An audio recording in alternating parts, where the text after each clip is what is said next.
Today we're going to discuss some recent developments that, despite everything going on with the main series, are actually cause for hope when it comes to the potential upcoming Diamond and Pearl remakes. Now, I know the title may seem weird. After all, Sylph, haven't you been talking about how the games have been lowering in quality since X and Y? Weren't you critical of Sword and Shield? And yes, that's entirely true, and while I wouldn't say I'm entirely optimistic about the next games in the series, I do think that there are three things that have happened lately that should give us some hope that they might be of higher quality or at least better than Sword and Shield.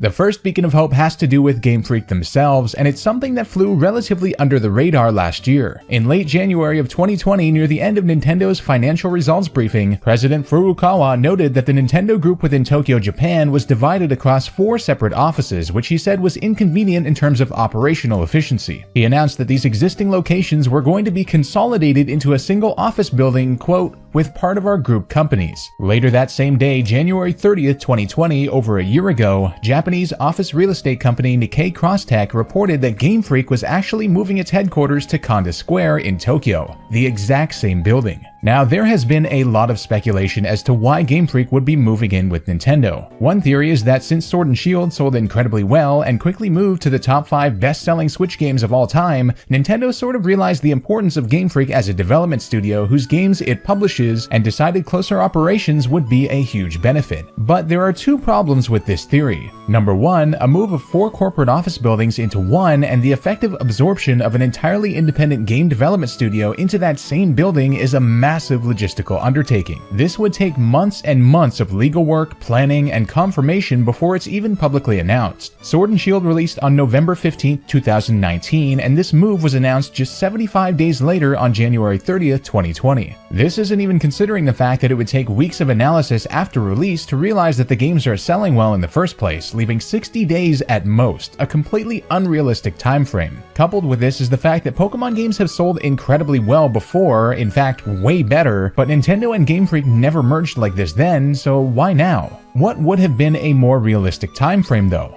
Well, something like mid-2019, right around the time that the Dex cut and the graphics controversies were at their peak in the pre-release period. The more likely theory then is that Nintendo realized the PR disaster that was ongoing and also realized that one of its top-selling game franchise, Pokemon, was representing its latest consoles like this, whereas competitors were representing their latest consoles like this. As a publisher, this is a brand nightmare. It seems that Nintendo may have wanted to take GameFreak under its wings to ensure that their games are up to par with other titles like Zelda and Mario to avoid the sorts of controversy that damaged the brand hugely, if only in terms of public perception. Keep in mind that at the time they also must have been worried about how they were going to sell given the response to what had been revealed thus far, and of course, no matter how well they sell, higher quality will only be a benefit in terms of sales and PR. Yes, GameFreak and Nintendo have equal stakes in the Pokemon company, and as such Nintendo can't control GameFreak per se in that regard, but keep in mind there is another distinct relationship between the two. Nintendo publishes GameFreak's Pokemon games under their massive brand, and as such they have the ability to ensure that their platforms are represented by high-quality games, especially if something has gone wrong with one of their most reputable and successful titles. Regardless of if either of these theories are correct, we can take what Furukawa said at face value.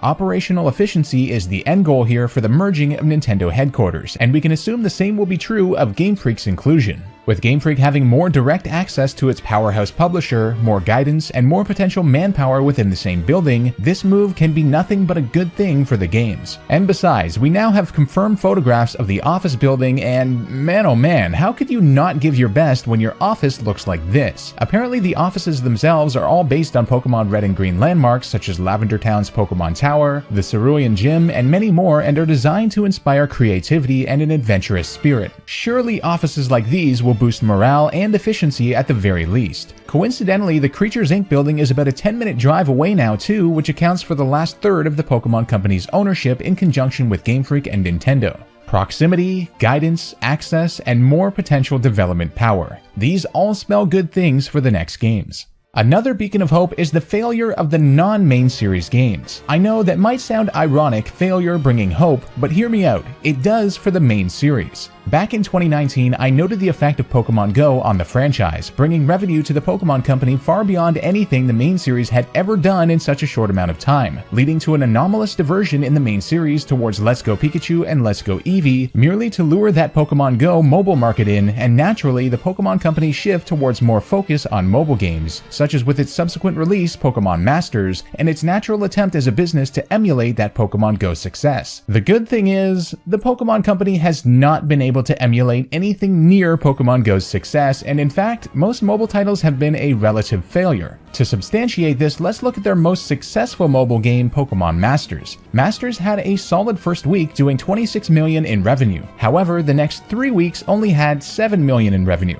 In the first week of the month, they were grossing around $3.5 million per day, and in the last week of the month, they were only grossing $230,000. The developer of the game, DNA, which Nintendo owns 15% of by the way, had their market shares decrease in value steadily since Masters' release, indicated right here, and Mario Kart Tour also released a month after it. Of course, there are other factors, but their market price has only just recovered to where it was a year and a half ago. It's evident that Masters was not the hit success that they, the Pokemon Company, and Nintendo had hoped for. And keep in mind, this is their most successful mobile endeavor after Pokemon Go. Let's not even mention the response to Pokemon Unite. Nintendo as a whole's future in the mobile market in general is quite uncertain. An article from Bloomberg in June 2020 stated that Nintendo was unlikely to further pursue major efforts on the mobile market, and that the success of the Nintendo Switch console would allow them to put less focus on mobile and more on their consoles. So, why is this a good thing for the main series? Well, Sword and Shield, released just 2 months later, were wildly successful, selling 20 million copies plus. This massive discrepancy between the two mediums would make it clear to the Pokemon Company and Nintendo that the main series is where their priority should be. Pokemon Go, in a sense, was an unreplicable fluke, whereas the main series consistently sells games in the 12 to 20 million copy range, excluding only enhanced versions or sequels. Looking at Masters alone, over 750 employees are listed as having worked on it.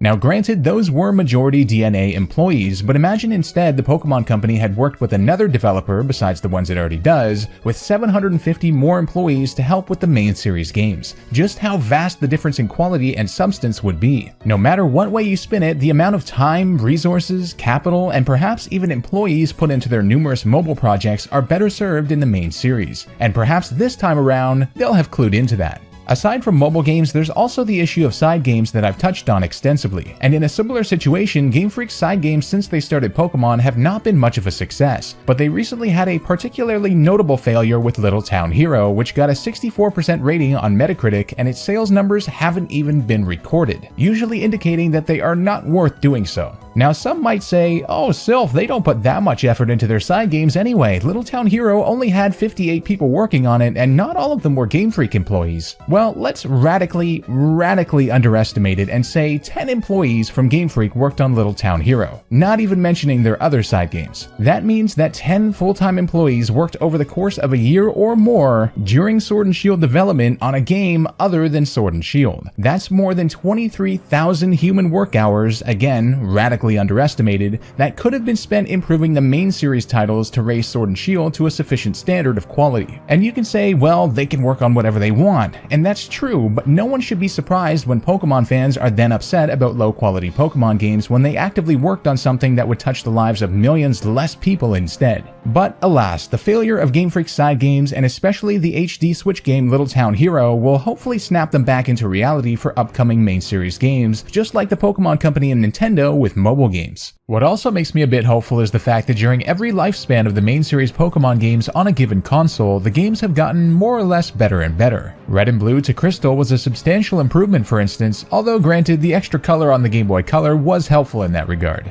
On the DS, the games got better from Diamond and Pearl through Black 2 and White 2. On the 3DS, they got better from X and Y to Ultra Sun and Ultra Moon. Every time Game Freak gets used to a new console, they do tend to make better games. With the adjustment to the HD Switch console, you'd imagine they'd have an adjustment period, which granted they should have dealt way better with, and hopefully they will only improve with it leading to the next release. Also worthy of note is that Sword and Shield probably sold better than they expected, so that extra profit margin from 20+ million copies sold should, one would think, be of immense benefit too, if it's not just pocketed, that is. The final thing that keeps me hopeful has to do with development time. In my last video, the link to which will be in the iCard above if you haven't seen it yet, we found that since the downfall of the main series games, starting with X and Y, GameFreak has been spending 31% less time on each new game, 19% less time on each generation, and is making 4 times as many side games as they were beforehand. Notably, this does not account for any increase in side help that they got, but that's an entire non-factor given that more studios and people would increase the complexity and communication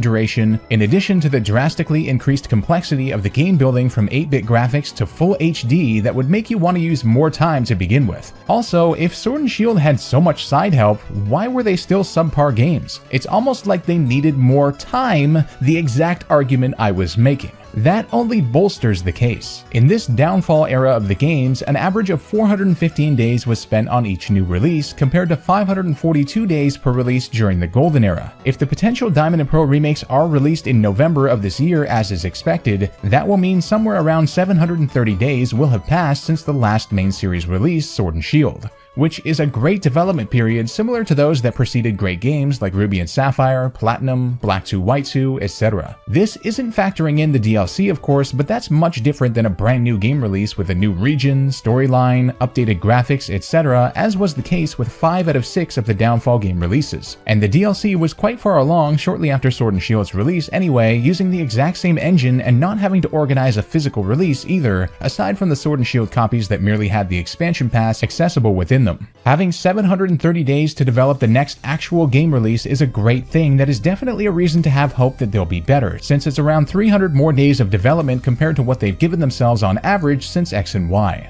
Well, that's all I've got for this video. 3 developments that can give us hope, or at least that indicate that Diamond and Pearl remakes should, by all means, be good games. Thank you guys so much for watching. Make sure to leave a like and subscribe if you enjoyed, and leave a comment with your thoughts on the Diamond and Pearl remakes. And I'll catch you guys next time for another Pokemon video.